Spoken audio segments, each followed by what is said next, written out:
कपड़े धोने वाली बहू। शादी के पहले से ही विभा को कपड़े धोने का बड़ा शौक था। कभी नल के नीचे तो कभी तालाब के पास। अरे मेरी नीली वाली लुंगी नहीं दिख रही है। विभा की अम्मा, कहाँ रखी है लुंगी? अरे वो तो विभा ने परसों ही धोकर रखी थी आपकी अलमारी में, देखो वहीं होगी। वो ना मैंने आज धो दी, मुझे लगा कि गंदी हो गई होगी। अरे कैसे गंदी हो गई थी? उसे तो मैंने पहना भी नहीं। हे भगवान, इस लड़की के कपड़े धोने की आदत से परेशान हो गया हूँ मैं। जितना तो घर में राशन नहीं आता, उससे कहीं ज्यादा डिटर्जेंट पाउडर का खर्चा है।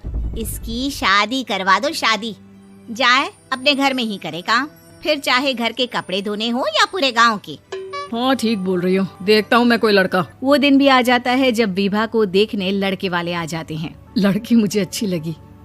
होने वाली सास कहती है, बेटी अगर कुछ पूछना है तो पूछ लो।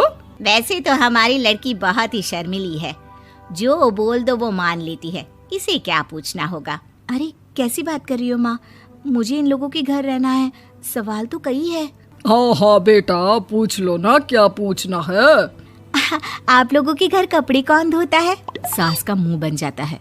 देखो, अगर तुम ये कहना चाहती हो कि तुम्हें कपड़े धोने नहीं आते तो सुन लो, कपड़े मैं ही धोती हूँ, लेकिन तुम्हारे आ जाने के बाद मैं रुमाल तक नहीं धोऊंगी। अरे चुप रहना भाग्यवान, बहू बेचारी घर आई नहीं, उसे डराना शुरू कर दिया। वो क्या है ना बिटिया, अभी तक तो ये कल्लू की माँ ही धोती थी, लेकिन अब तुम्हारे पापा तो दहेज में वॉशिंग मशीन देंगे ही। तभी विभा की माँ बोल पड़ती है, सवाल भी पूछा तो क्या। वैसे भाई साहब, मशीन की तो फिर भी कपड़े धोने की कैपेसिटी होती है। मतलब जो बिटिया दे रहे हैं ना विभा, इसे कपड़े धोने का बहुत शौक है। ये आप लोगों के क्या, आस पड़ोस गांव मोहल्ले सबके कपड़े धो दे और उफ तक ना करे। बाहर देखा नहीं आपने कितने कपड़े सूख रहे हैं?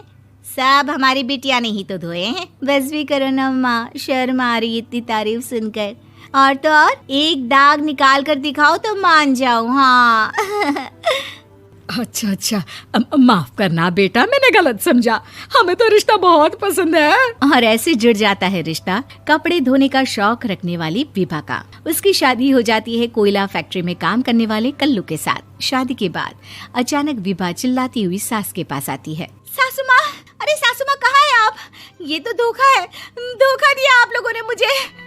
इसे ससुर के चक्कर के बारे में पता चल गया। अरे तो उसमें तुझे क्यों धोखा मिला है? अरे नल में पानी नहीं आता, कपड़े कैसे कब धुलेंगे? अच्छा, तू पानी नहीं आ रहा उसकी बात कर रही है। तो आपने क्या सोचा? कुछ नहीं। अच्छा, तेरी माँ ने कहा था कि कपड़े धोने का शौक है तुझे, याद आया मुझे। शौक बोलकर कपड़े धोने वाले मेरे जुनून को कम ना आके सासू माँ, कपड़ा धोना मेरा गुरूर है। तभी पति भी वहाँ आ जाता है। अभी मैंने इसे सनी देओल की फिल्म दिखाई है, उसी के डायलॉग मार रही है माँ। अच्छा सुन, साफ साफ बता रही हूँ, पानी सुबह 4 से 6 और शाम को 10 से 12 आता है, समझी? विभा टाइमिंग सुनकर हैरान हो जाती है। ये क्या भूतों का मोहल्ला है? सुबह 4 बजे उठकर कौन कपड़े धोता है? 4 बजे टंकी में पानी जाता है, फिर सारा दिन धोना ना, किसने मना किया? अरे कैसी बात कर रही हैं? 200 लीटर की टंकी में कितने कपड़े धो लूंगी मैं? सुबह ही उठ जाऊंगी मैं। अब क्या था, विभा सुबह 4 से लेकर रात के 12 बजे तक कपड़े ही धोती रहती। एक रोज सास पड़ोस से निकलकर कहीं जा रही होती है कि साथ वाली कहती है, हाँ कल्लू की माँ, जरा ये बताओ कि 2 साड़ी है, 2 ब्लाउज और एक पेटीकोट और एक नाड़े वाला लंबा कच्छा। हाँ तो? अरे तो क्या, कितना लोगी धुलाई ये बताओ। धोबन दिख रहे हैं हम क्या? हमारे पति सरकारी नौकरी से अभी रिटायर हुए हैं और बेटा सुपरवाइजर है कोयला फैक्ट्री में। धोबन समझ रखा है हमें? हाय रे कल्लू की अम्मा, माफ कर दो, वो तो मोहल्ले में यही सब बता रहे थे कि तुमने बहू को कपड़ा धुलवाने के काम में लगा दिया है। सास को पड़ोसन की बात सुनकर गुस्सा आ जाता है। वो घर पहुंचती है जहां घर के बाहर ही इतने सारे कपड़े सूख रहे होते हैं जितने कि किसी धोबन के घर पर। अरे ओ कल्लू की दुल्हन, बाहर निकल। माँ जी यहीं आ जाओ, बाथरूम में चादर धो रहे हैं हम। अरे अभी हम धोते हैं, तुमको बाहर निकलो। ये आस पड़ोस वाले बोल रहे हैं कि हम बहू से कपड़े धुलवा कर उसे कपड़ा धोने वाली बना दिए हैं। अरे छोड़ो ना माँ जी, किन लोगों की बातों में आती हो? आस पास के लोगों का तो काम ही होता है कि वो किसी तरह सास बहू को लड़ा दे। बहू सारे घर के कपड़े धोती है, ये क्या कम है? बोलिए। सास को भी लग जाता है कि वो बहू का ये सनकीपन नहीं छुड़वा सकती, इससे अच्छा है कि खुद ही चुप हो जाए। एक रोज सास और बहू मंदिर जाते हैं, जहाँ सास की साड़ी वहाँ खड़ी भीख मांगने वाली से मिलती है। माँ जी क्या बात है, आपकी साड़ी उस भिखारन से कितनी मिल रही है ना? हाँ हाँ देखो तो, दोनों की साड़ी मिल रही है। क्या बात है कल्लू की अम्मा, तुम खुद को तो अफसर की बीवी बताती हो और ऐसी सिंपल सी प्लेन साड़ी पहनकर घूमती हो। सिंपल और प्लेन नहीं है ये साड़ी। तो क्या सोने के धागे से फूल बने हैं? कुछ भी सासू माँ, कुछ भी। हाँ बने थे इस साड़ी में सोने के धागे से फूल। मेरे पति लेकर आए थे मद्रास से स्पेशली मेरे लिए 10,000 की।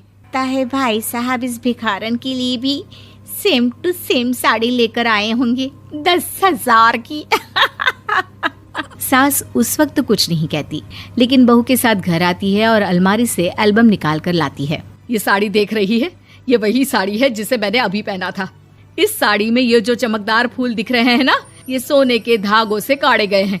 लेकिन तू लोकल वॉशिंग मशीन ब्रश से घिस घिस कर सारे फूलों को निकाल कर साड़ी प्लेन कर दी। मुझे माफ कर दीजिए सासू माँ। और तो और, जब मैंने तुझे तेरी गलती के लिए कुछ नहीं कहा, लेकिन तूने तो सबके सामने मेरा मजाक ही बना दिया। क्यों? बहू को समझ में आ जाता है कि अब से उसका कपड़े धोना बंद।